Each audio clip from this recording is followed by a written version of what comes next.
Welcome to my channel. Try to hear the latest story. My name is Ray, and I am a 32-year-old software engineer. At 20, my parents abandoned me at a highway rest stop, calling me a burden. I slept in a ditch that night and vowed never to speak to them again. 12 years passed until last week when my sister's wedding invitation arrived with an unexpected note from my parents inside. The sight of their handwriting reopened wounds I thought had healed. Before continuing this story, let me know where you're watching from, and subscribe if you want to hear how I confronted the people who threw me away. I grew up in a middle-class suburb of Denver, Colorado. Our house was nothing special, just a standard 3-bedroom in a neighborhood where all the homes looked pretty much the same. But inside those walls, life was anything but standard. My father, Thomas, was a small business owner who ran a construction company.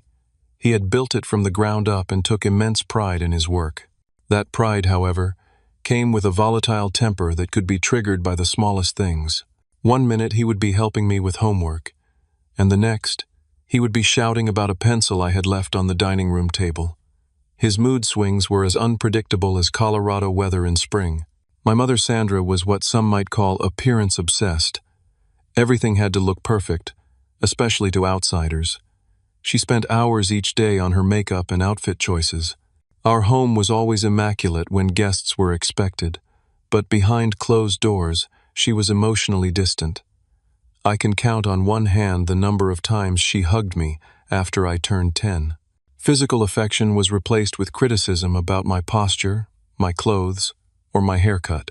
Then there was my sister Amber, 4 years younger than me. She was the golden child from the moment she was born. Where I struggled academically despite being reasonably intelligent, Amber breezed through school with straight A's. Where I was awkward and gangly, she was graceful and athletic. Every achievement of hers was celebrated while mine were acknowledged with a nod at best. What nobody knew at the time was that I had undiagnosed ADHD.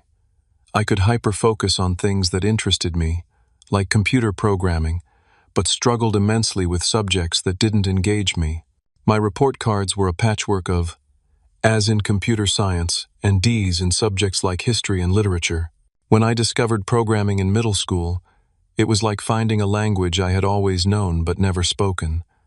The logic of it made sense to me in a way few things did. I would stay up late coding small games and applications, teaching myself languages from books I checked out from the library. What a waste of time, my father would say, walking past my room at midnight to find me still at the computer. You think anybody makes money doing that? Focus on real skills. My mother would chime in during breakfast. The Wilson boy is going pre-med.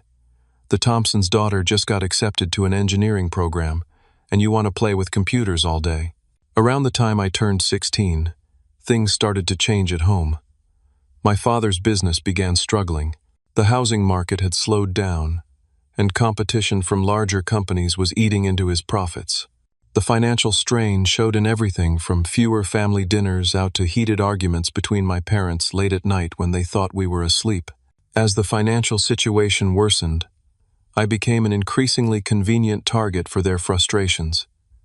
My college fund, which had been modest to begin with, was the first thing to go. What had once been, "we will help you through college," became, "you need to find scholarships or loans." During my senior year of high school, I managed to secure a partial scholarship to the state university, but it covered less than half the costs. I took on multiple part-time jobs, stocking shelves at a grocery store on weekends, delivering pizzas 3 nights a week, and working at the campus computer lab between classes. Even with all that, I was barely making ends meet. My mother's comparisons to cousins and neighbors intensified. "Your cousin Jake got a full ride to University of Colorado. I just don't understand why you couldn't apply yourself the same way." The fact that Jake had been a star quarterback while I had spent my high school years hunched over a keyboard seemed irrelevant to her. My father's verbal abuse escalated, especially when he had been drinking, which was happening more frequently as his business troubles mounted. "You know what your problem is? You've never had to really struggle. Maybe if life wasn't so easy for you, you'd develop some backbone." The irony of this statement while I was working nearly 40 hours a week on top of a full course load was not lost on me, but pointing this out would only make things worse. Depression and anxiety took hold during my first year of college. My grades slipped. I missed classes. The scholarship I had worked so hard for required maintaining a 3.5 GPA, and by the end of my second semester, I had dropped to a 2.8. The scholarship was gone, and with it, any chance of continuing without taking on massive debt. A family meeting was called. I sat at our dining room table, while my parents stood over me, my sister watching uncomfortably from the doorway. "You are the problem," my father said, jabbing his finger at me. "We've given you every opportunity, and this is how you repay us? By failing?" I tried to explain about the working hours, the stress, the undiagnosed learning issues I was just beginning to understand. I suggested changing majors to something more affordable at the community college, perhaps an associate degree in web development that would get me working sooner. "So now you want to throw away a university education for some 2-bit technical degree?" my mother said. "That's just giving up." There was no winning. Their expectations were clear: succeed on their terms or be labeled a failure. Alternative paths were not acceptable options. Amber would occasionally give me sympathetic looks during these confrontations, but she never spoke up. I couldn't blame her. To align with me meant potentially becoming a target herself. The few times I tried to stand up for myself were met with escalation. "As long as you live under this roof, you'll do as we say," my father would thunder. "If you don't like it, there's the door." It was an empty threat until it wasn't. The final argument came after I suggested taking a semester off to work full-time and save money. My father's face turned a deep red as he suggested, "I figure life out on my own if I was going to make such irresponsible decisions." I had no idea then just how literally he meant those words. My 20th birthday passed without celebration. Instead of cake, I got a lecture about my future prospects. Instead of presents, I received reminders about upcoming tuition payments. It was just another day in a week of escalating tensions. 3 days after my birthday, I lost my campus job when budget cuts eliminated several student positions. The loss of that income, while not huge, was enough to throw my carefully balanced finances into chaos. I knew I needed to talk to my parents about the tuition payment due in 2 weeks. I chose a Sunday evening when my father seemed to be in a relatively good mood. He had spent the day working on his old Mustang in the garage, which usually put him in better spirits. I approached cautiously, rehearsing what I would say. "Dad, I need to talk to you about tuition for next semester." His hands froze on the bills he was sorting at the kitchen table. "What about it?" "I lost my campus job. Budget cuts. I've already applied for other positions, but there's going to be a gap, and I'm not sure I can make the payment deadline." The explosion was immediate. "Are you kidding me right now? After everything we've done? After all the sacrifices we've made?" My mother rushed in from the living room, drawn by the shouting. "What's happening?" "Your son wants more money," my father spat. "Apparently working and studying like the rest of us is too hard for him." "That's not what I said," I tried to explain. "I just need help with timing. Once I find another job." "If you were any good at your jobs, you wouldn't keep losing them," my mother cut in, her voice trembling with what seemed like genuine emotion. "Do you know what this is doing to our family? Your father works 60 hours a week. We haven't had a vacation in 3 years. Amber needs braces, but we've had to put that off. You're destroying this family with your irresponsibility." I stood there, absorbing blow after verbal blow, wondering how asking for help with timing on a tuition payment had escalated to me being accused of destroying the family. The next morning, my mother announced we would be taking a family trip that weekend to visit my grandfather in Grand Junction, about 4 hours away. It was surprising we rarely visited him, and certainly not on short notice. "It will be good for us all to get away for a day," she said, not quite meeting my eyes. "Clear our heads." I felt a spark of hope. Maybe this was an olive branch. Maybe getting away from the house would give us a chance to talk things through calmly, to find a solution that worked for everyone. That Saturday morning, we loaded into the family SUV. The atmosphere was tense, but I was determined to make the best of it. I brought up neutral topics, a movie I had seen, a tech article I had read, but my attempts at small talk were met with one-word answers or silence. We had been driving for about an hour when my father pulled into a rest stop. It was one of those larger ones with vending machines, bathrooms, and picnic tables, located just off the highway in a particularly desolate stretch between towns. "I need to use the bathroom," my father announced. "Anyone else?" I said I would go too. My mother and Amber stayed in the car. "We'll wait here," my mother said, staring straight ahead. The men's room was empty. My father used the urinal while I took a stall. I heard him finish and leave without washing his hands. I took my time, splashing water on my face, trying to gather my thoughts for another attempt at conversation when we got back on the road. When I walked out of the bathroom, the parking lot was nearly empty. Our car was gone. My backpack sat alone on a bench near where we had parked. My first thought was ridiculous. They had moved the car to a different spot to prank me. But a quick scan of the small lot showed they were truly gone. My phone buzzed in my pocket. A text from my father. "Time to grow up and stop being a burden." I called him immediately, straight to voicemail. I called my mother, same result. I called Amber, heart pounding. "Hello?" Her voice was small, uncertain. "Amber, where are you guys? Why did you leave?" I don't know. Mom and Dad said not to talk to you. They said you needed to learn responsibility. They left me at a rest stop 70 miles from home. How am I supposed to get back? I don't know. I have to go. They're watching me." She hung up. I checked the bus schedules on my phone. The nearest town with service was 20 miles away, and the last bus had already departed. No service until morning. Panic rising, I approached a family getting out of their minivan. "Excuse me, I'm sorry to bother you, but I'm stranded. My family left without me. Is there any chance you're heading toward Denver?" The father pulled his children closer and shook his head. "Sorry, man. We're going the other way." His expression made it clear he thought I was up to something. I couldn't blame him. A disheveled 20-year-old claiming his family abandoned him did sound like the setup for a robbery, or worse.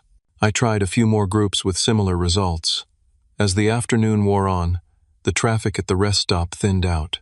By 6 o'clock, the sun was beginning to set, and the reality of my situation became impossible to ignore. My family had deliberately driven me to a remote location and left me there.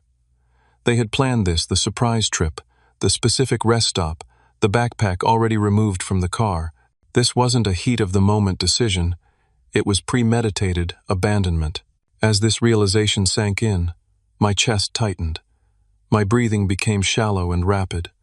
Black spots danced at the edges of my vision, a panic attack taking hold. I sat on the curb, head between my knees, forcing myself to take deep breaths until the dizziness passed. When I had calmed down enough, I made one more call to my sister. "Please, Amber, tell them to come back for me." "I can't, Ray. They've made up their minds. Dad says you need to learn what the real world is like. Did you know? Did you know they were planning this?" The pause before she answered told me everything.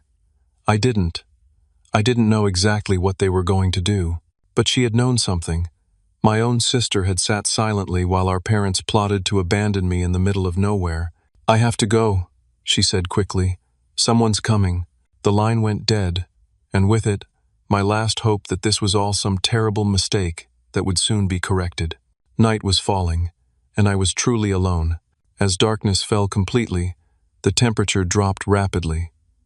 Colorado nights can be cold, even in summer, and I was wearing only jeans and a light t-shirt. The rest stop lights created pools of yellow illumination surrounded by deep shadows, giving the whole place an eerie, abandoned feel. The bathroom provided temporary shelter, but a state trooper stopped by around 10 o'clock and told me I couldn't stay there overnight. He seemed suspicious of my story. "Your parents just left you here? Why would they do that?" I had no answer that wouldn't sound pathetic. "We had a disagreement about school." "You got ID? Any warrants I should know about?" After checking my driver's license and running my name, he seemed slightly less suspicious but still unwilling to help. "Look, I can't give you a ride. It's against policy. There's a town about 7 miles east if you start walking now." With that less than helpful advice, he left me standing in the parking lot. The prospect of walking along a highway at night seemed even more dangerous than staying put. I explored the perimeter of the rest area and found a drainage ditch behind the main building. It offered some protection from the wind, at least. I huddled there, using my backpack as a pillow, shivering as the temperature continued to drop. Sleep came in brief, uncomfortable intervals, interrupted by passing trucks on the highway and the constant cold that seemed to seep into my bones. Sometime before dawn, I must have fallen into a deeper sleep because I woke to the sound of footsteps nearby. Daylight was just breaking, casting a gray light over the rest area. "You okay down there, son?" The voice belonged to a heavy-set man in his 50s, wearing a flannel shirt and trucker's cap. I scrambled to my feet, stiff and sore from the night on the hard ground. "Yes, sir. I'm fine." He didn't look convinced. "You don't look fine. You look like you spent the night in a ditch." That's actually exactly what happened. His name was Bill, and he was a long-haul trucker on his way to Wyoming. After hearing a condensed version of my story, he offered me a ride. "I'm not going all the way to Denver, but I can get you closer. Got a drop-off about 50 miles from here." In the warmth of his truck cab, eating a breakfast sandwich he insisted on buying me at the next truck stop, Bill shared his own story of family estrangement. "My old man was a mean drunk. Left home at 16 and never looked back. Built my own life, my own family. Sometimes the family you're born into isn't the family you end up with, you know?"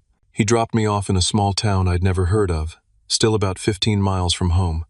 He offered me $20, which I initially refused. "Take it," he insisted. "Pay it forward someday when you're back on your feet."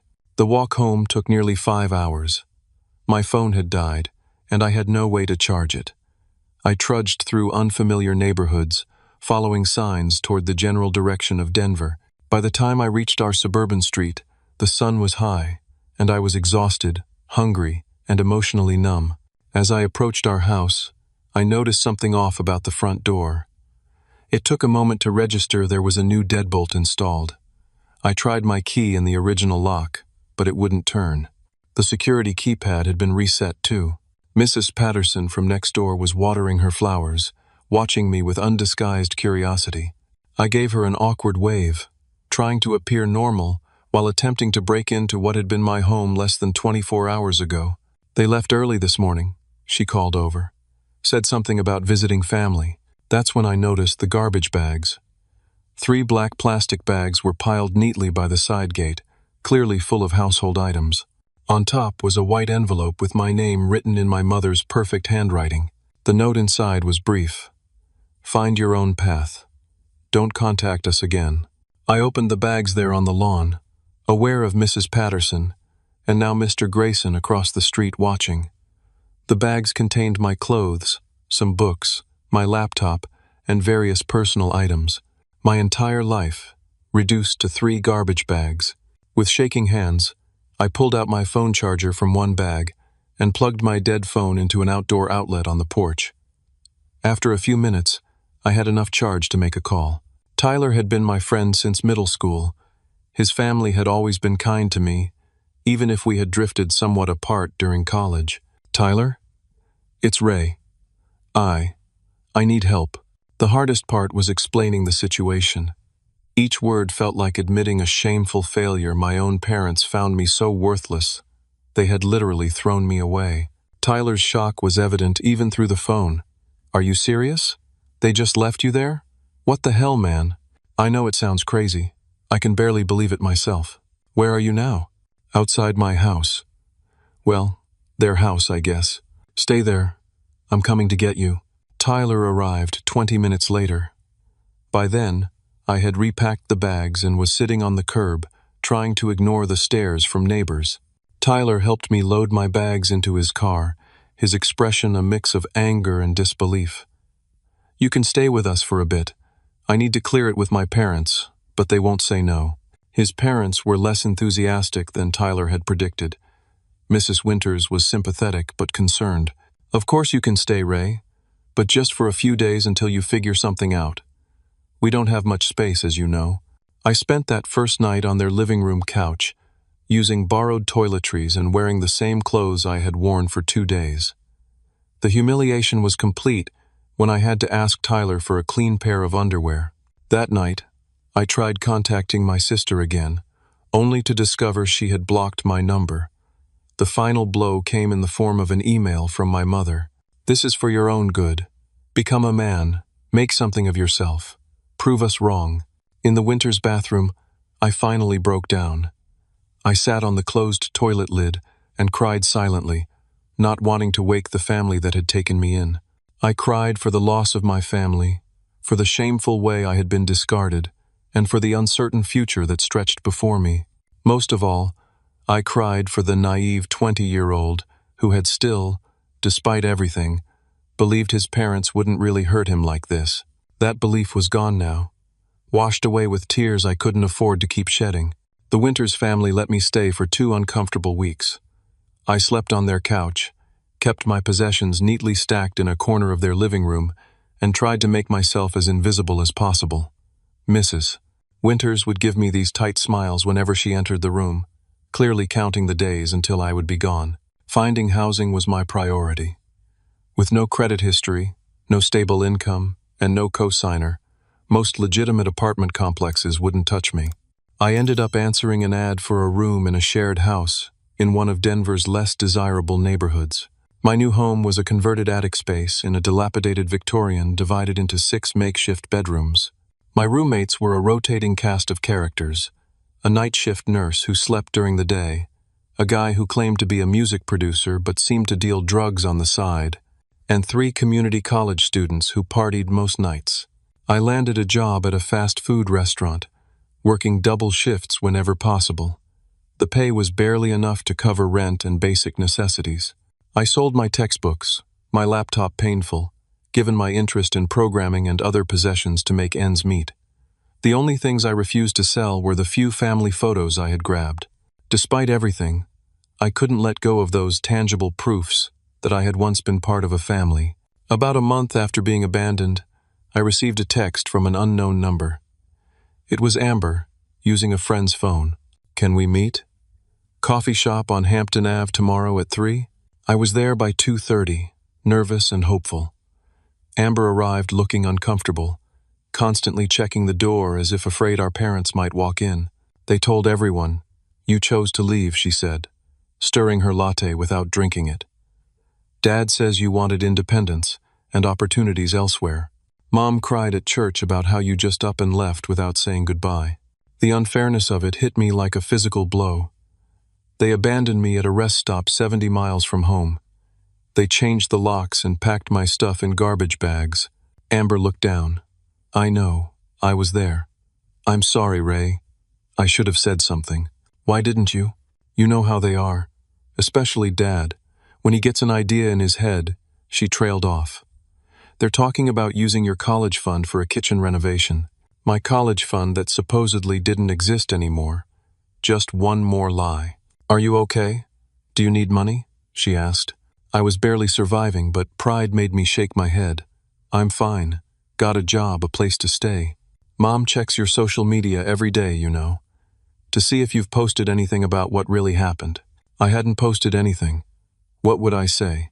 Homeless because my parents threw me away like trash? Amber left after promising to stay in touch, a promise I knew she wouldn't keep. Her loyalties were clear, and self-preservation would win out over sisterly concern. The following months were a blur of work and struggle.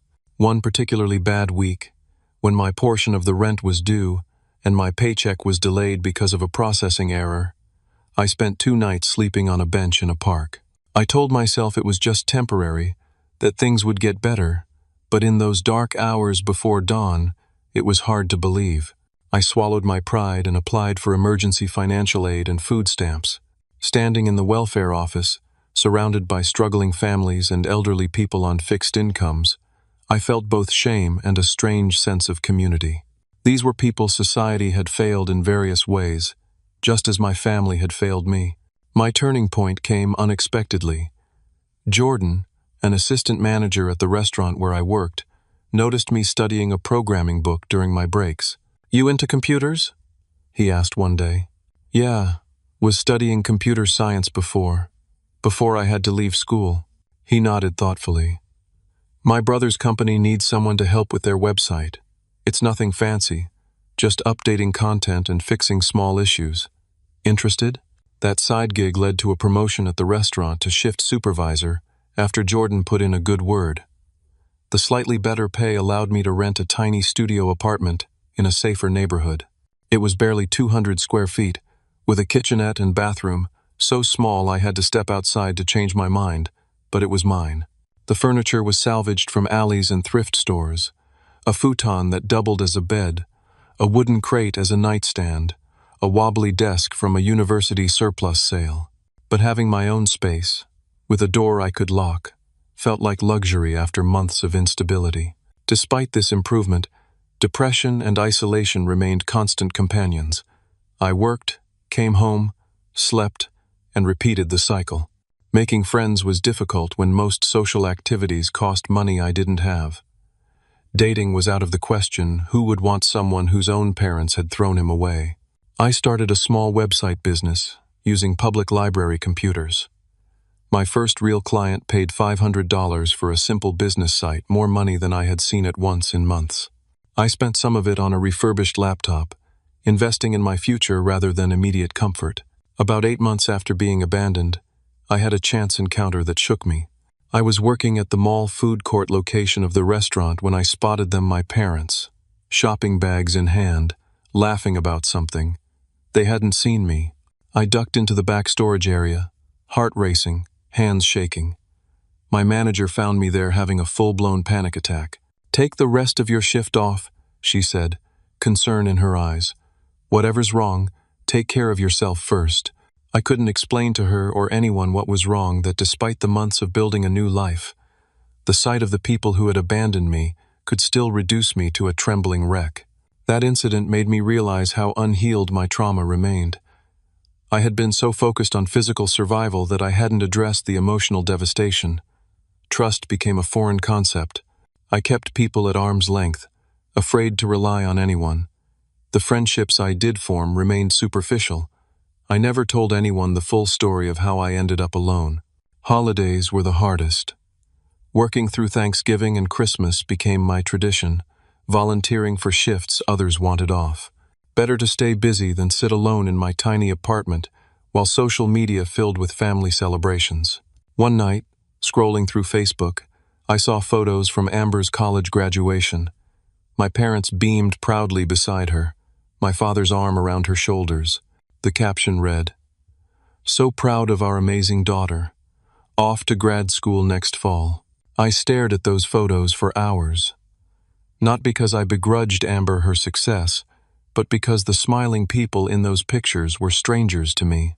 The man who had left his son at a rest stop and the woman who had packed his possessions in garbage bags looked so normal, so proud, so loving toward their remaining child. That night, I made a decision.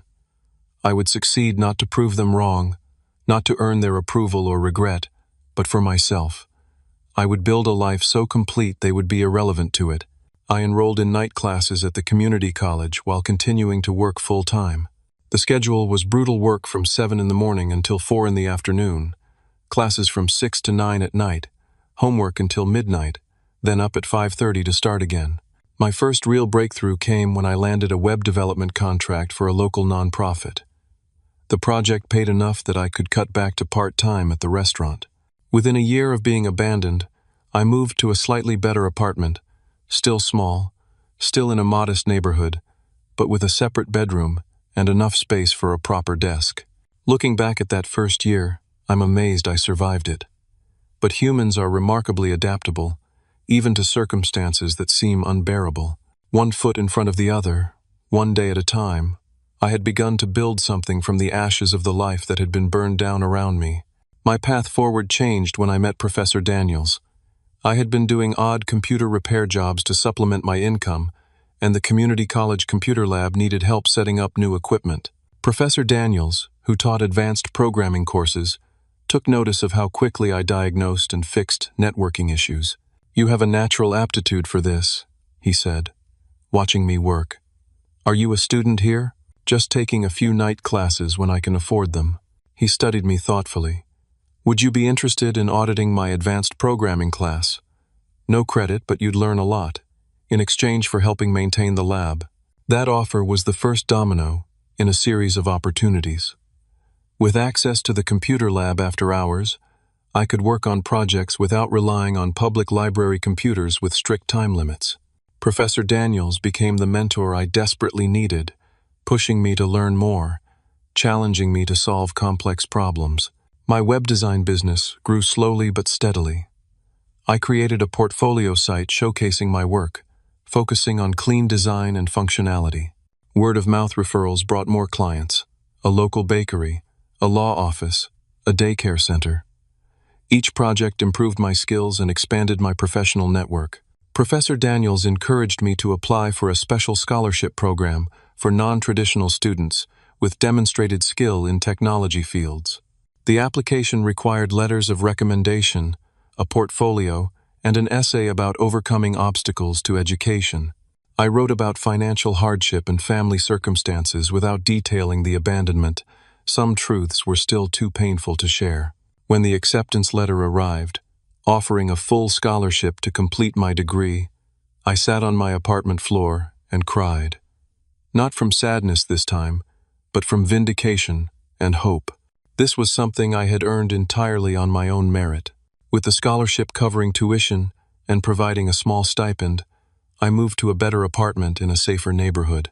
It wasn't luxurious, but it had reliable heating, no cockroaches, and neighbors who didn't blast music at 3 in the morning. For the first time since being abandoned, I felt a sense of stability and security. During my first semester back in full-time education, I met Maya and Jason in a database management class. We were assigned to a group project, and their competence and work ethic impressed me. After years of keeping people at a distance, I found myself cautiously opening up to the possibility of real friendship.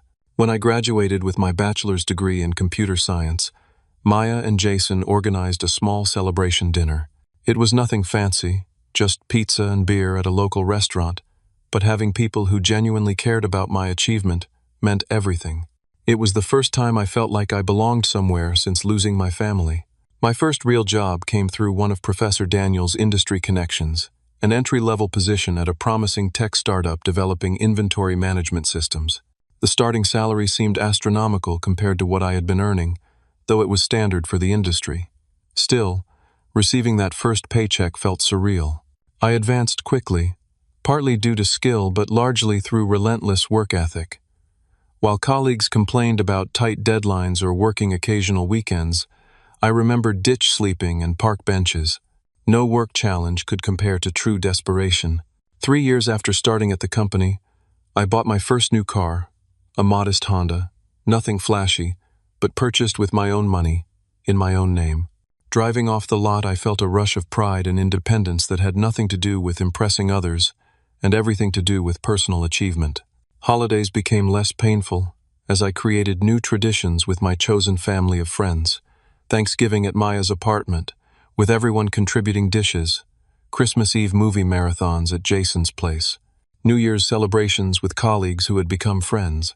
These gatherings lacked the picture-perfect coordination of family holidays, but they were warm, genuine, and free from the underlying tension I now recognized had always pervaded my family celebrations. Occasionally, I would hear updates about my sister through mutual connections. Amber had finished graduate school and taken a job with a marketing firm in Chicago. She had gotten engaged to her college boyfriend. Each piece of news came with a pang of something not quite jealousy, not quite longing, but a bittersweet recognition of a relationship that could have been. When Amber's engagement was announced on social media, several people who knew we were siblings asked if I was excited about the upcoming wedding.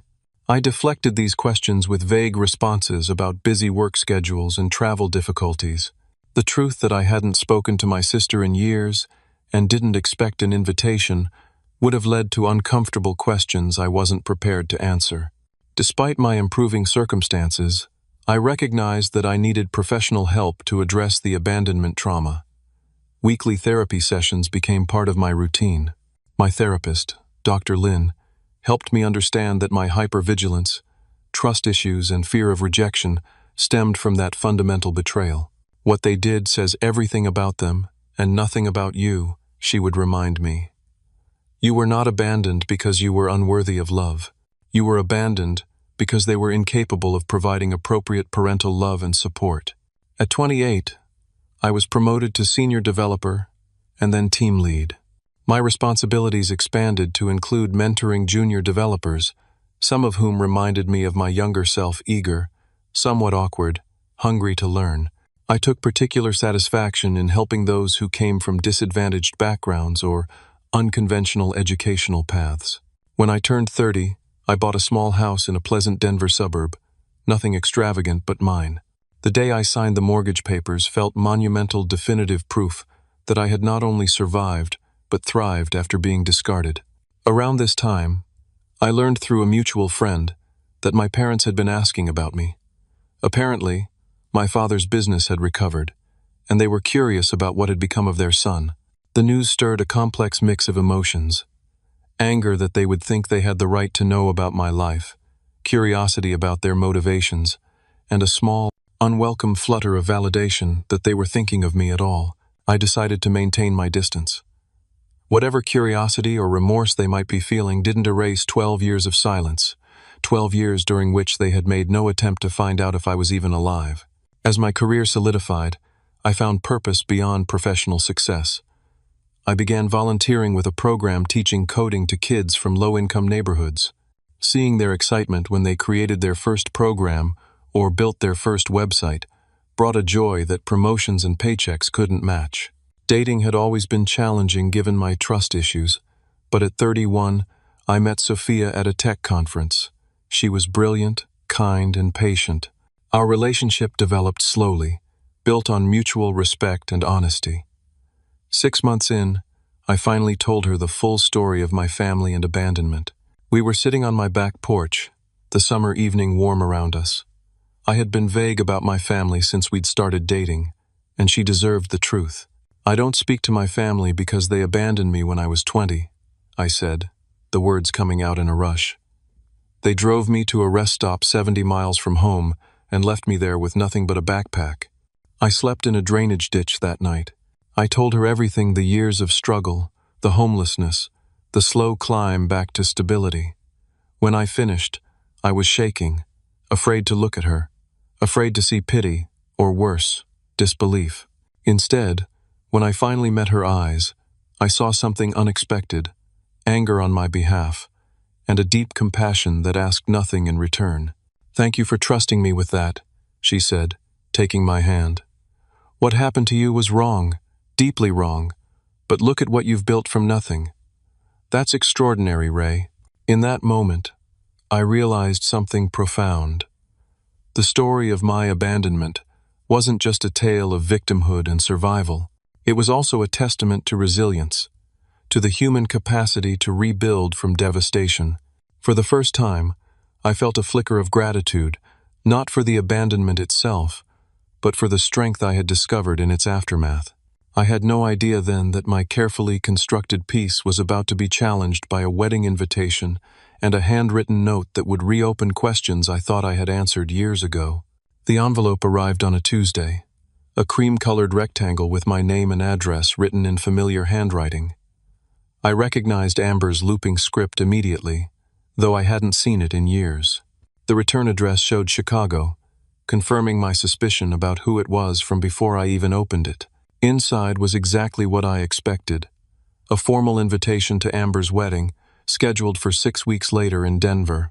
What I didn't expect was the smaller envelope that fell out along with it, my name written in my mother's unmistakable perfect penmanship. My hands began shaking so badly, I had to set the note down on my kitchen counter. The sight of that handwriting transported me instantly back to that rest stop, to the note taped to garbage bags containing my possessions.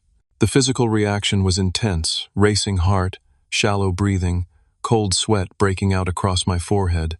When I had calmed down enough to continue, I opened the smaller envelope with unsteady fingers. The note inside was brief: "We were wrong.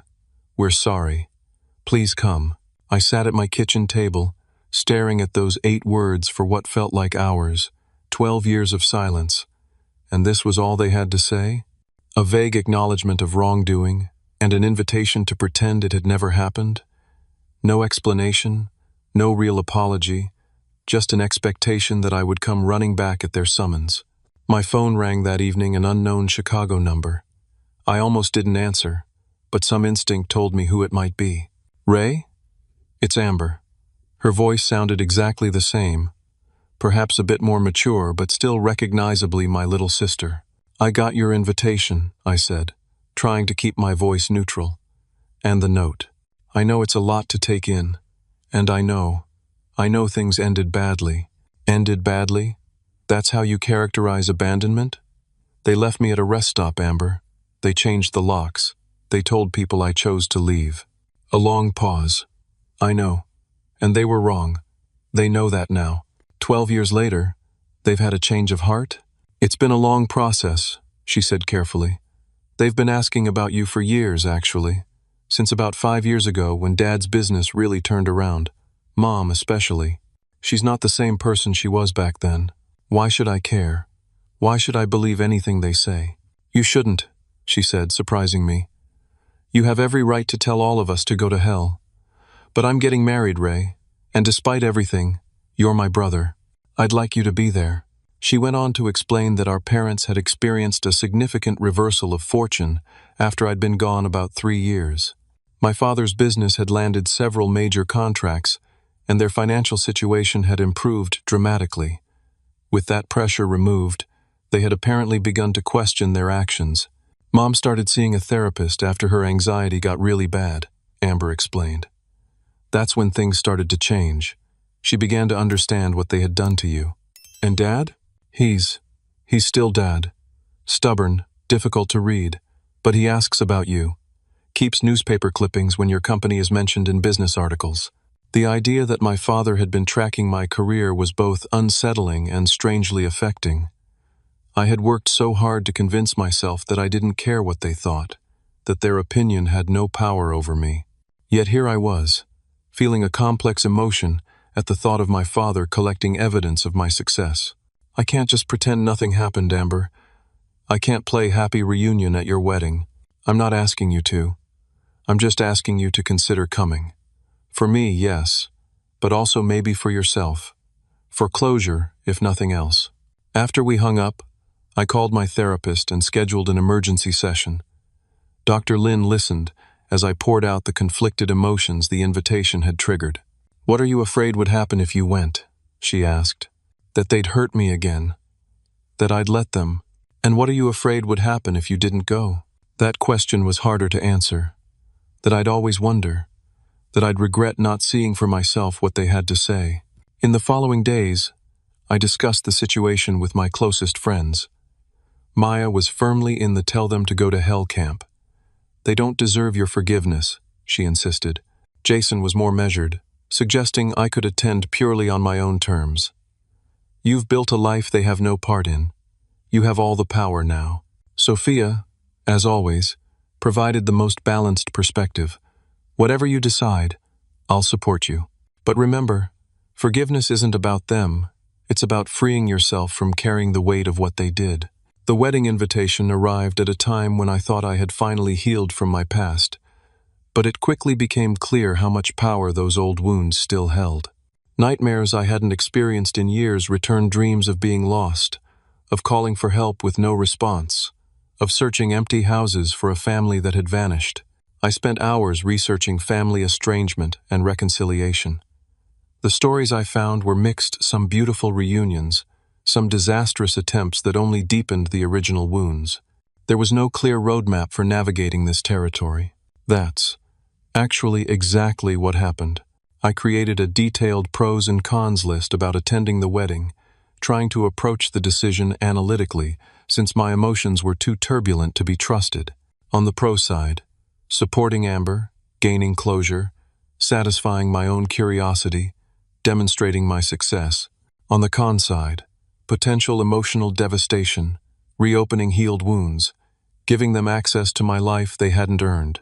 Amber called again a week later to check if I had made a decision. During our conversation, She revealed more about our family's version of events after my departure. They told everyone we'd lost touch when you moved away for work, she explained. It started as the lie they told immediately after what happened. But over time, I think they started believing it themselves.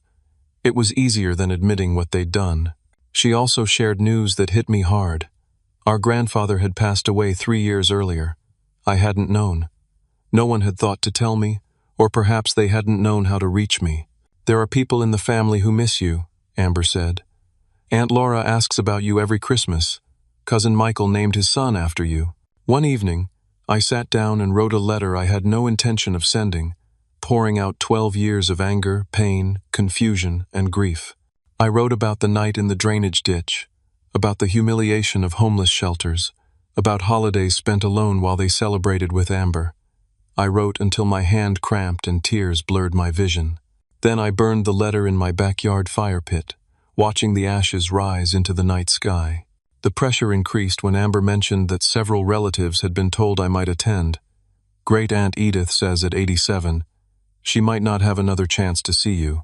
I'm sorry if that feels like manipulation. I'm just telling you what's happening on this end. After nearly a week of deliberation, the moment of clarity I needed came unexpectedly.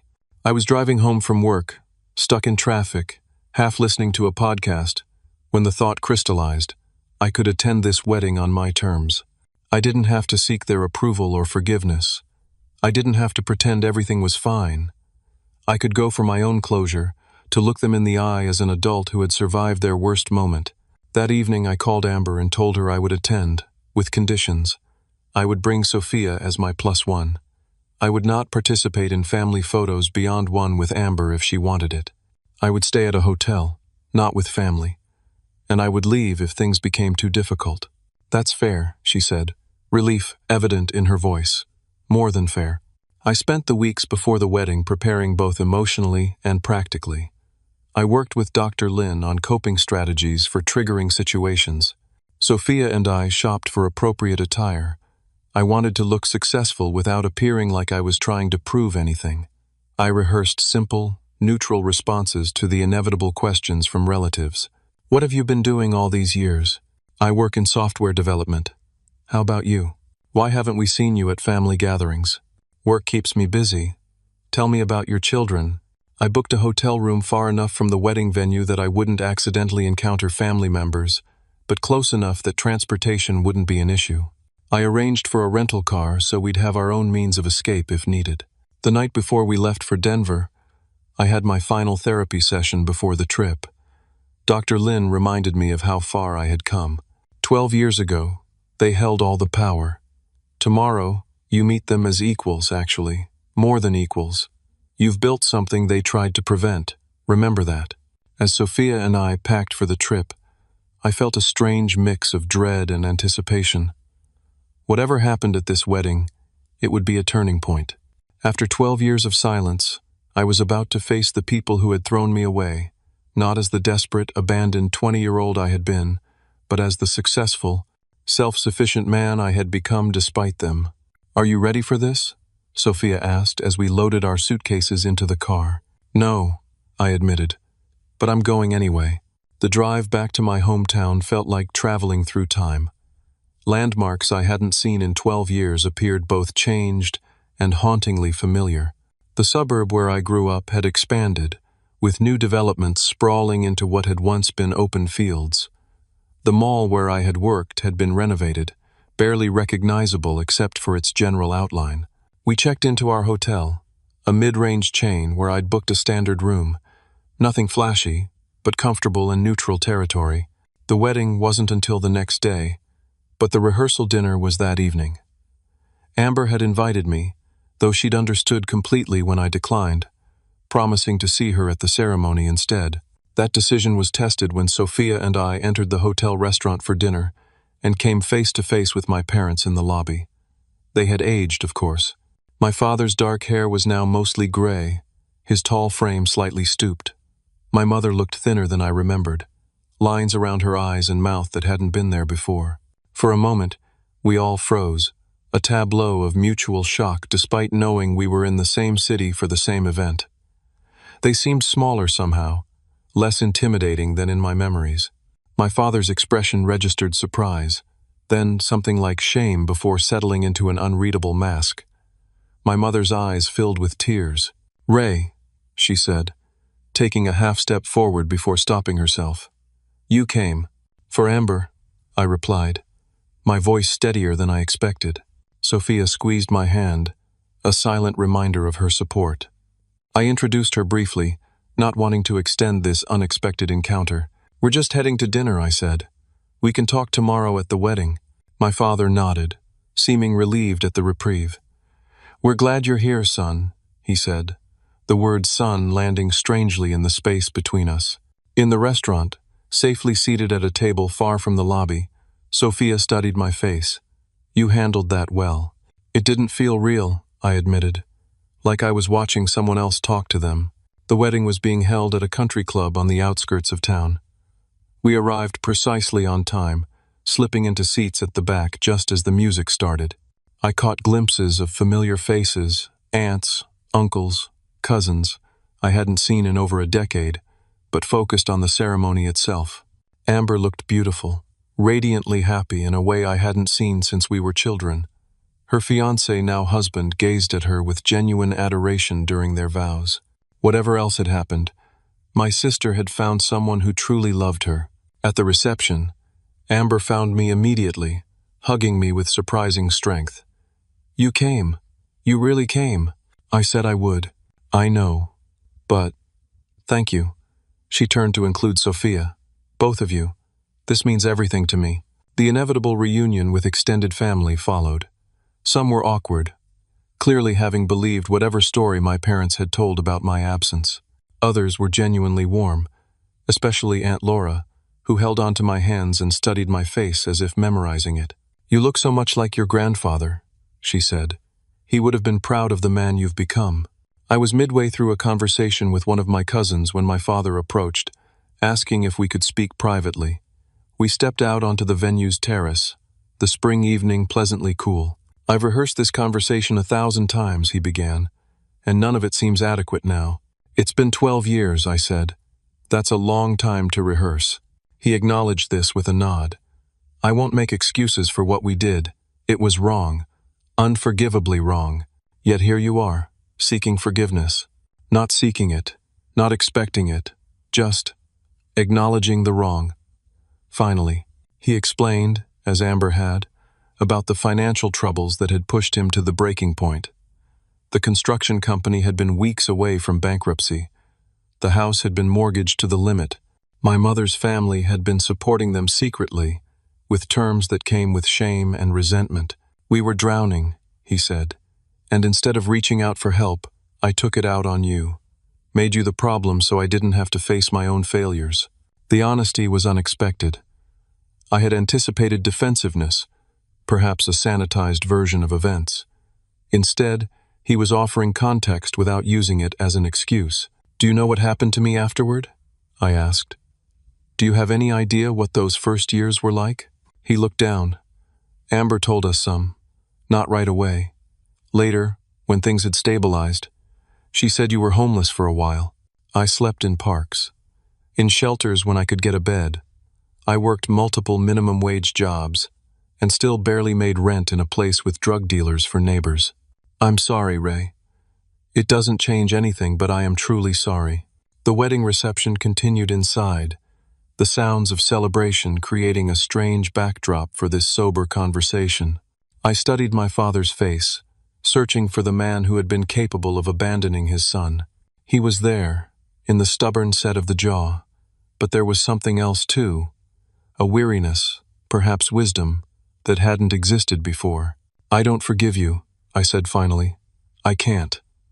Not yet, maybe not ever, but I can acknowledge that you're trying now. That's something." He nodded, accepting this without protest. "It's more than I deserve." The following morning, my mother asked to meet me for coffee at a shop near our hotel. Sophia offered to come, but I felt I needed to do this alone. My mother was already there when I arrived, sitting at a corner table with 2 cups in front of her. "I remembered you like it black," she said as I sat down. "I take cream now," I replied. A small thing, but a reminder of the years and changes she had missed. Unlike my father, who had been surprisingly direct, my mother circled the main topic, asking about my work, my home, whether Sophia and I had been together long. I answered minimally, waiting for her to reach the point. Finally, she set down her cup. "I let you down in the worst possible way," she said. "A mother is supposed to protect her child, and I not only failed to protect you, I participated in hurting you." She had been seeing a therapist for years, she explained. The abandonment had been a breaking point for her as well, triggering a mental health crisis in the months that followed.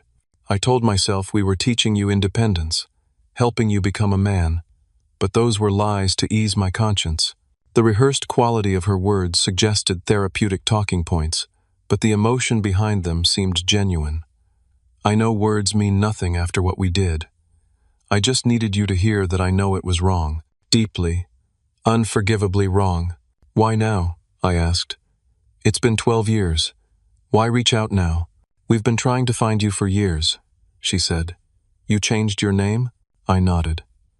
I had legally changed my last name about 5 years after being abandoned, partly for professional reasons, but largely to sever one more tie to the family that had rejected me. "Amber only told us where you were when the wedding was being planned. She made us promise not to contact you directly, that she would be the intermediary." She looked down at her hands. "I write you letters, you know. Letters I never sent because I didn't know where to send them." I wasn't sure I believed this. It seemed too convenient, too exculpatory. "You could have found me if you'd really tried. Social media, mutual connections, professional directories." "You're right," she admitted. "The truth is, for a long time, we were too ashamed. And then, when we did start looking, it felt too late. What could we possibly say, after so much time? What right did we have to disrupt the life you'd built without us?" There was some truth to this that resonated with me. What right indeed? Yet here they were, disrupting nonetheless. As we parted, she touched my arm hesitantly. "We're not asking to be your parents again. That right was forfeited. But perhaps, someday, we could know you as the man you've become, on whatever terms you set." The remainder of the wedding weekend passed in a blur of cautious interactions. I agreed to be in one family photo with Amber, standing at the edge of the group, Sophia beside me like an anchor to my real life. I exchanged contact information with a few relatives I had genuinely missed. I danced with my sister at her reception, both of us teary-eyed for different reasons. I maintained emotional distance throughout, particularly with my parents. No dramatic reconciliation, no tearful embraces, just civil conversations and tentative steps toward whatever this new relationship might become. We left immediately after the reception, driving back to our hotel to pack for an early morning flight. As we passed through my old neighborhood, I asked Sophia to stop outside my childhood home. I sat in the car, looking at the house where I had grown up. The paint color had changed. The maple tree in the front yard had grown massive. Someone else's life was happening inside those walls now. "Do you want to go knock?" Sophia asked. "Your parents mentioned they still live there." I shook my head. "No.